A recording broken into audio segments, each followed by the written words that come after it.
Oh yes, yes. No, but the original Bangladeshi flag had a map of Bangladesh in the middle. Yeah. Yeah, When did they change it? Well, it was 72, I think. And it's very interesting why that is, why it is believed that is, because at that time uh, the term Bangladesh referred to West Bengal. So here was another entity called Bangladesh, and it was very important at that time to differentiate the two. That nation identity status was very important to maintain. So it needed to be reinforced that this Bangladesh had a very clear nation state identity, which is not to be confused with the Bangladesh that people used to use in the past. At one stage it no longer stayed necessary, but at that time it was quite important, because when you're fighting for your own space, you don't want to be confused with anyone else. No, that's the last thing you want. What happened to that struggle for democracy thing? I'm told that Ruxana picked it up, and it should now be at the Kobe Nazrul Centre. Okay. And then what happened is, in fact, I'll be talking to Whitechapel on Monday, because they want to do that as part of a show that they do. About time. Yeah. I was actually tempted, because it's called the Whitechapel, so I was gonna delete the phrase chapel. It's just the most pathetic relationship with a local community ever. The last thing was like 1979. That was before I was born though.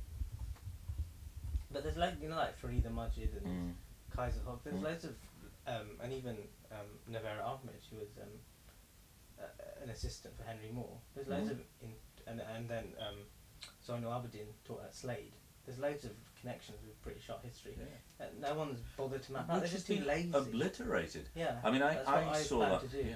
Well, what I also found is there's a poetry, a library of poetry in the South Bank.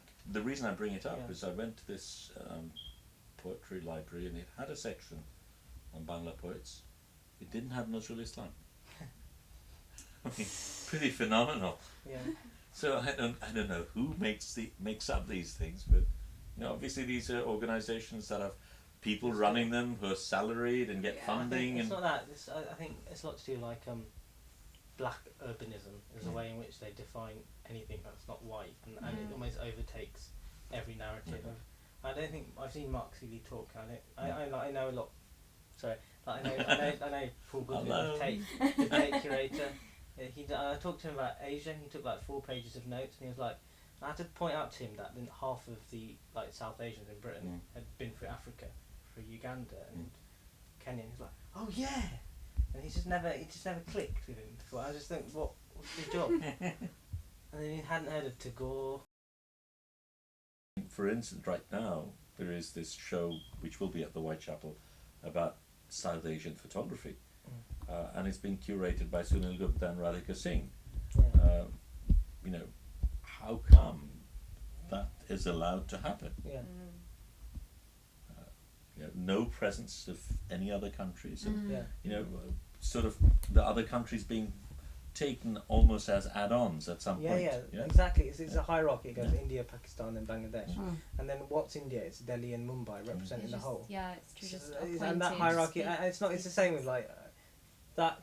Continental representation applies elsewhere. So even in the black British diaspora, it's Nigeria, Tanzania, Kenya, and then someone like the Somalians, the Somali community based in Tower Hamlets in East London, they have the exact same problem, and they haven't been represented. But it's the same hierarchy.